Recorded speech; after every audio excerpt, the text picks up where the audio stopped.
to Starbucks, mga kaibigan. Kapiling po natin si Aling Concepcion, ang ina na inagawan ng asawa ng sariling anak. Nung pangalawang asawa niya, ang kanyang panganay na anak ay 14 years old, 14 na taon. 3 taon sila nagsama hanggang magkasakit si Aling Concepcion at kinailangan niyang umalis ng bahay. Iniwan niya ang kanyang 17 years old na anak niya na panganay kasama ng kanyang pangalawang asawa. And just to find out, pagbalik niya ng bahay nila, buntis na yung kanyang anak. So nagsama bilang mag-asawa na yung kanyang anak at kanyang asawa. Mami Concepcion, uunahin ko na po yung katanungan. Masama pa rin po ba ang loob niyo sa anak ninyo? Opo. Kaya pinatawad ko na po siya.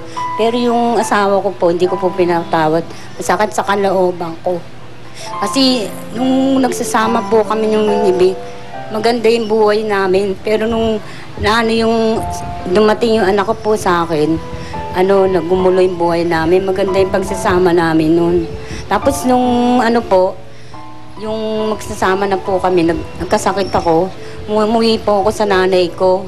Pagkatapos po, naiwan silang dalawa sa bahay.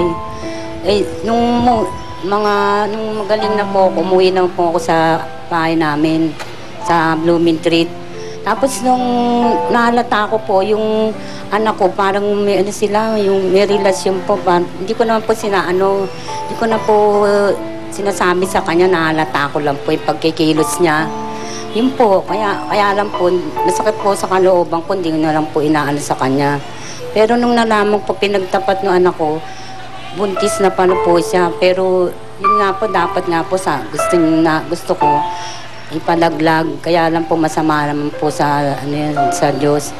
Pero talagang hindi ko po talaga matanggap yun na ganyan. Ano yung mas masakit sa iyo? Yung asawa mo na niloko ka o yung anak mo na inagawan ka ng mahal mo sa buhay? Alin po yung mas masakit doon? Yung anak ko po masakit sa akin kasi kadugo ko pa.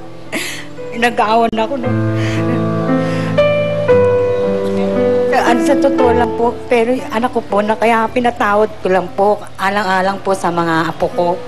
Pero yung, si Vicky, di ko talaga hanggang buhay ako, di ko po na papatawad hanggang namatay siya.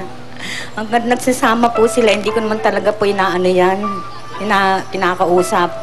Kaya sabi ko, habang buhay ako, meron kang makarma ka. Pag namatay ka na, dadadali mo sa hukay mo yan, di pa rin kita patawarin. Sabi ko sa kanya.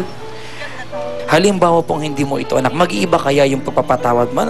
Ganun kaya kabilis yung naging pagpapatawad mo sa kanya? O napatawad mo na lang siya kasi anak mo siya? Kung hindi ko lang nga po siya anak, talagang hindi ko na po siya patatawarin kasi alang-alang lang po sa mga apo ko, naawa ko sa mga apo ko. Kaya nung namatay na po si Vic, kinupkup ko na po lahat sila. Napatawad niyo na po ba ang sarili ninyo sa pagpapalayas ng sariling anak? Opo. Ayan, mamaya babalikan natin yung kwento ni Aling Concepcion. Baka makakasama natin ang kanyang anak mamaya. Kasama ko pa rin dito si Rochelle. At meron lang akong isa pang nalalabing tanong para sa'yo. Lalong-lalo na kasi Semana Santa. Pag dumating yung panahon na haharap ka sa kanya at sabihin niyang, paano kita patatawarin kung hindi ka nakapagpatawad? Siguro, hihingi pa ako ng pagkakataon na bumaba ulit. Gawin ko kung ano man ang mission ko. Dumating sa point na masasabi ko na kaya niya na akong tanggapin kasi totally nakapag-forgive na ako. Thank you for that honest answer, Rochelle. Thank you. Papa Jack? May kasama ko dito si Mary Jane at nakaantabay din sa atin, yung kambal. Kasama po namin ngayon si Mami Karina at meron po siyang reaction tungkol sa kwento nila, Mary Jane po at Nanay Concepcion.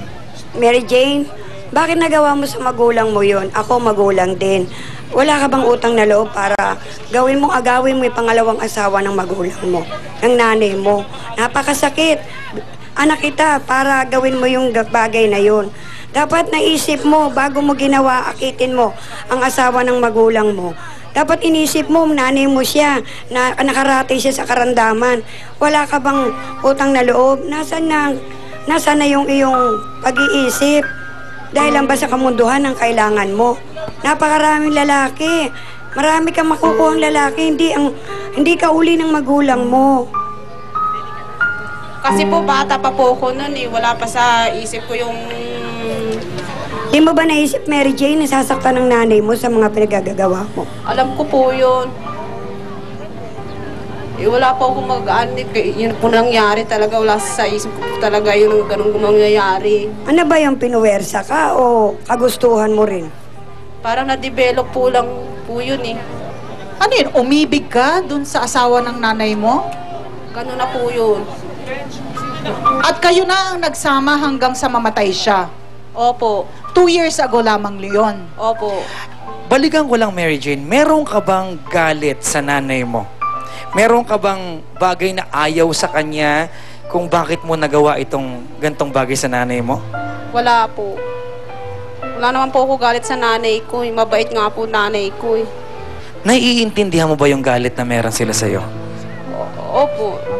Nakahingi ka na ba ng kapatawaran sa nanay mo? Opo, humingi po ako ng tawad. Nung una, hindi po ako pinatawad. Ang nanay mo nakikinig ngayon, ano yung mga gusto mong sabihin sa kanya? Nay, patawarin niyo na po ako. Alam po, nagkamali po ako sa inyo. Yun lang po hinihiling ko po sa kanya. Babalikan po natin mga kaibigan ng kabuuan ng kanilang kwento. Ayan. Mama Ali. Rochelle, narinig mo yung kwento ng kwentong buhay ng ating mga bisita ngayon. At iisa talaga ang hibla. Mensahe mo sa kanila. Ako siguro, nung dumating yung pinaka dagok, masasabi ko, sa pamilya namin, nagibalapit ako sa Diyos. Ang hinihiling ng namin talaga magkaroon ng hustisya. At yun ang pinaglalaban namin. At lalaban po kami hanggang sa huli. Thank you, Rochelle. Maraming salamat. Sa amin pong pagbabalik, paghaharapin po natin, yun pong mag-ina na nag-agawan ng asawa sa pagbabalik ng Starbucks.